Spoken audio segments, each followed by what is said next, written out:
আমি রান্না করব ছোট মাছ আর মুরগি।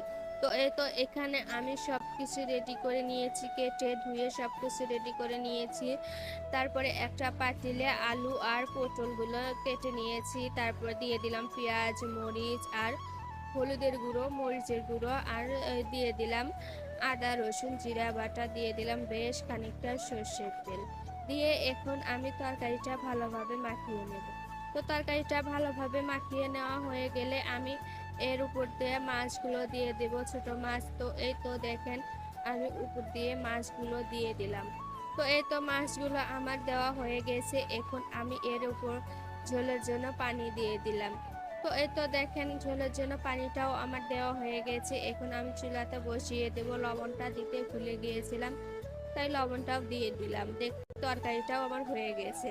তো আমি এ কড়াইতে মুরগি রান্না করব। তো এই দেখেন তার ভিতরে পেঁয়াজ মরিচ আর বেশ খানিকটা সর্ষের তেল দিয়ে দিলাম সব ধরনের মশলা আর কিছু গোটা জিরে।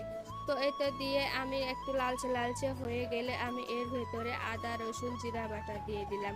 তো দিয়ে একটু ভেজে নিয়ে আমি এর ভিতরে হলুদের গুঁড়া দিয়ে দিলাম, মরিচের গুঁড়ো দিয়ে দিলাম স্বাদ মতো লবণ। তো এতে লবণ দিয়ে তারপরে জিরের গুঁড়ো দিয়ে দিলাম, দিয়ে একটু সামান্য পানি দিয়ে দিলাম মশলাটাকে কষিয়ে নেওয়ার জন্য।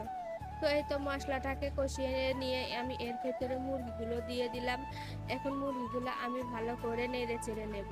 তো এই তো নেড়ে তারপরে এর ভেতরে আমি কিছু আলু দিয়ে দিলাম। আলুটা দিয়ে এখন আমি ভালোভাবে মুরগিগুলো কষিয়ে নেব। তো এই তো মুরগিটা আমার কষানো হয়ে গেছে, আমি এখন এর ভেতরে পানি দিয়ে দেব ঝোলের জন্য পরিমাণ মতো। তো এই তো পানিটা দেওয়া হয়ে গেছে, তার পানিটা একটু দেওয়া কম হয়ে গিয়েছিল, তাই জন্য আর একটু পানি দিয়ে দিলাম। তো এই তো দেখেন তো পানিটাও দেওয়া হয়ে গেছে, তরকারিটা প্রায় হয়ে গেছে। দেখতে কতটা লোভনীয় লাগছে তরকারি।